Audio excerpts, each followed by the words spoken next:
घी बनाने की भी दो प्रोसेस है।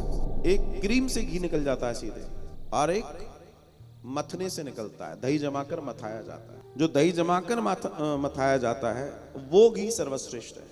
वो थोड़ा कम निकलता है लेकिन वो सर्वश्रेष्ठ होता है। देसी गौवंश, जैसे आप गौशाला गए थे, आप लोगों ने अंदर देखा होगा बहुत सारा अनाज, कुछ कुछ चीजें गली हुई रखी थी, मतलब पानी में डुबा के रखते हैं। तो उनको अगर वो सारे पौष्टिक पदार्थ दिए जाएंगे तो जिस घी की आपने कल्पना की है कि शास्त्रों में ऐसा बताया है, घी आपको वैसा ही मिलेगा, येलो, क्योंकि उसमें स्वर्ण है। स्वर्ण कहां से आता है?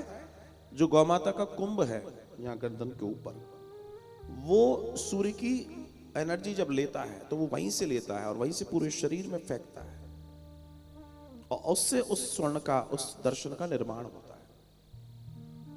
एक दर्शन में देखा जाए तो गौ माता इस जगत का चलता फिरता, जैसे स्वर्ग है वैसे अस्पताल भी है। बस बात समझने की है, बात जानने की है।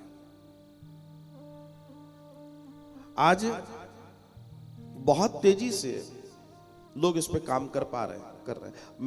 मतलब मेरे दर्शन में जाए तो आयुर्वेद ने तो ये तक कहा है कि कुछ कर पाओ ना कर पाओ, कुछ कर पाओ ना कर पाओ, एक छोटी चम्मच सुबह निन्ने पेट आपको घी ले लेना चाहिए।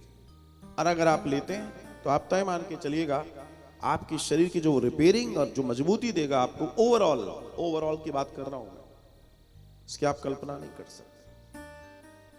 उसे समझना, उसे जानना बहुत जरूरी है, और यही हम करना चाहते हैं।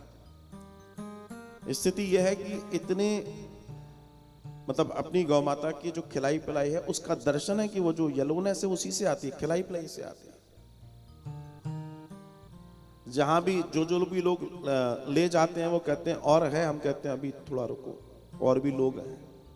कहने का तात्पर्य है कि सबको चाहिए अच्छी चीज, किसको नहीं चाहिए भाई? इस रूप में नहीं चाहिए तो दवाई के रूप में तो चाहिए तो सही।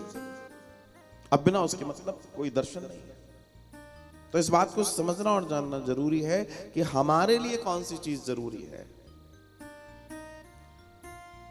एक कंफ्यूजन आप लोगों को हो सकता है कि चिकनाई डॉक्टर साहब मना करते हैं, जिस चीज के लिए मना करते हैं वो गौमाता के धृत में नहीं होता।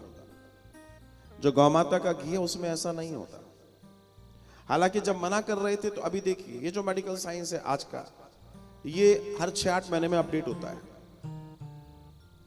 मतलब मैं तंज नहीं कस रहा, लेकिन ये मेडिकल साइंस जो आज का है ये हर 6-8 महीने में अपडेट होता है।